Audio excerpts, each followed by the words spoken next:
بسم اللہ الرحمن الرحیم۔ واجبات نماز 14 ہیں۔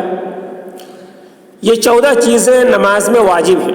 واجب ہونے کا مطلب یہ ہے کہ اگر ان میں سے کوئی بھی چیز بھول سے چھوٹ جائے تو سجدہ سہو کرنے سے نماز ہو جاتی ہے، اور اگر جان بوجھ کر چھوڑ دے تو پھر نماز کا اعادہ کرنا ہوگا، نماز دوبارہ پڑھنی ہوگی۔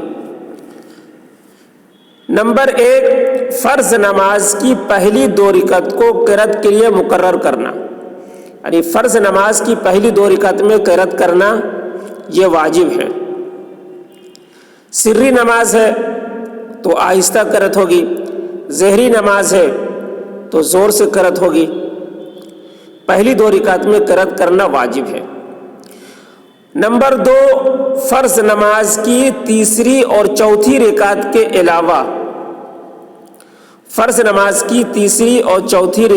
کے علاوہ تمام نمازوں کی ہر رکعت میں سورہ فاتحہ پڑھنا واجب ہے۔ تمام نمازوں کی ہر رکعت میں سورہ فاتحہ پڑھنا واجب ہے، یعنی سنت ہے، چاہے نفل 4 رکعت کی نیت سے نفل نماز پڑھ رہے ہو یا سنت پڑھ رہے ہو تو چاروں رکعتوں میں سورہ فاتحہ کا پڑھنا واجب ہے۔ لیکن فرض نماز کی صرف پہلی 2 رکعت میں، تیسری اور چوتھی رکعت میں سورہ فاتحہ کا پڑھنا سنت ہے، واجب نہیں ہے، فرض نماز کی تیسری اور چوتھی رکعت میں۔ نمبر 3، فرض نماز کی پہلی دونوں رکعتوں میں و دیگر تمام نمازوں کی ہر رکعت میں سورہ فاتحہ کے بعد 3 چھوٹی آیتیں یا 1 بڑی آیت پڑھنا یہ بھی واجب ہے۔ فرض نماز کی پہلی دونوں رکعتوں میں سورہ فاتحہ کے بعد 3 چھوٹی آیتیں پڑھنا، یعنی سورہ فاتحہ کے ساتھ ملانا یا 1 بڑی آیت کا ملانا واجب ہے۔ اور اس کے علاوہ فرض کے علاوہ تمام نمازوں کی ہر رکعت میں سورہ فاتحہ کے بعد کم سے کم 3 چھوٹی آیت کا ملانا واجب ہے یا 1 بڑی آیت کا ملانا واجب ہے۔ اگر اس میں بھول سے اگر چھوٹ جائے تو سجدہ سہو کرنا ہوگا، اور جان بوجھ کے اگر کوئی چھوڑ دے تو پھر نماز کا اعادہ کرنا ہوگا۔ نمبر 4، سورہ فاتحہ کو قرأت سے مقدم کرنا یہ بھی واجب ہے۔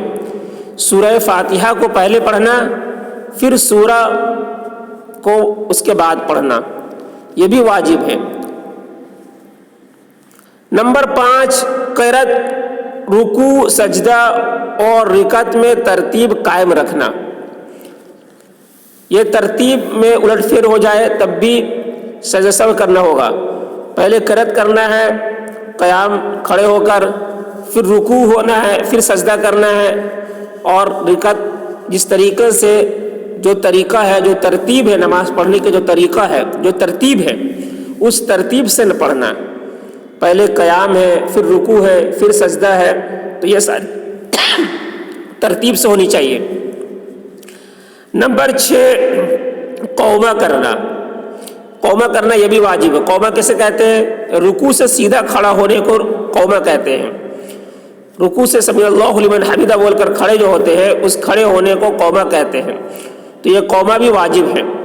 اگر کسی نے رکوع سے اٹھا صحیح ڈھنگ سے نہیں اٹھا اور فوراً سجدے میں چلا گیا تو قومہ نہیں ہوا، اور پھر نماز کا اعادہ کرنا ہوگا۔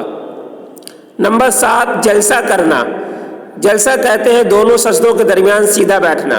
ایک سجدہ کر کے اللہ اکبر بول کر جب بیٹھتے ہیں تو اس کو جلسہ کہتے ہیں، تو یہ جلسہ بھی واجب ہے۔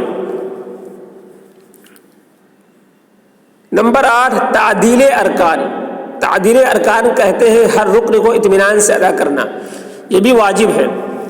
اگر ہر رکن کو جلدی ادا کر رہے ہیں تو اس سے بھی نماز میں خرابی آئے گی اور نماز کا اعادہ کرنا ہوگا۔ نمبر 9، قاعدہ اولیٰ میں تشہد کی مقدار بیٹھنا۔ قاعدہ اولیٰ یعنی 4 رکعت کی نماز ہے تو پہلی 2 رکعت میں جو بیٹھتے ہیں تشہد کے لیے، تحیات کے لیے، اس کو قاعدہ اولیٰ کہتے ہیں، تو اس میں تشہد کی مقدار بیٹھنا یہ واجب ہے۔ نمبر 10، قاعدہ اولا و قاعدہ آخرہ میں تشہد کا پڑھنا بھی واجب ہے، یعنی دوسری رکعت میں جو بیٹھتے ہیں اس میں بھی تشہد کا پڑھنا واجب ہے، اور آخر میں جو بیٹھتے ہیں اس وقت بھی تشہد کا پڑھنا واجب ہے۔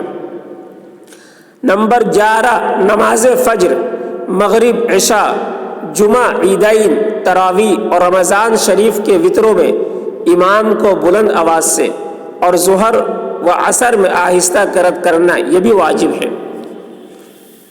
اس میں بھی غلطی ہونے سے سجدہ کرنا ہوگا یا پھر نماز کی اعادہ کرنی ہوگی۔ نمبر 12، لفظ سلام کے ذریعے نماز سے علیحدہ ہونا۔ نماز کو السلام علیکم ورحمۃ اللہ وبرکاتہ، السلام علیکم ورحمۃ اللہ، لفظ سلام سے نماز کو ختم کرنا یہ بھی واجب ہے۔ لفظ سلام سے نماز کو ختم کرنا یہ واجب ہے۔ نمبر 13، نماز وتر کی تیسری رکعت میں رکوع سے قبل قنوت کے لیے تکبیر کہنا اور دعائے قنوت پڑھنا، یہ دونوں واجب ہے، تکبیر کہنا بھی واجب ہے، دعائے قنوت بھی پڑھنا بھی واجب ہے۔ نمبر 14، دونوں عیدین میں 6 زائد تکبیریں کہنا یہ واجب ہے۔ تو یہ 14 چیزیں نماز میں واجب ہے۔